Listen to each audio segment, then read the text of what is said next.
به نظر شما فروش خونه کار سختیه؟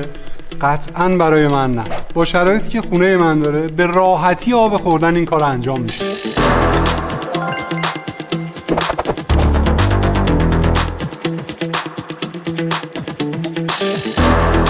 کافیه قیمت متناسب با بازار رو بذارم.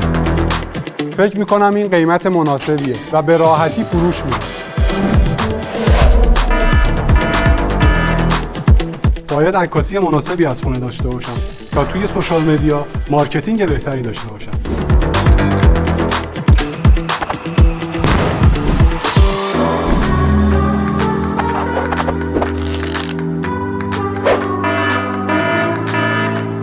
جای نگرانی نیست چون من خیلی خوب به فروش و مذاکره مسلطم.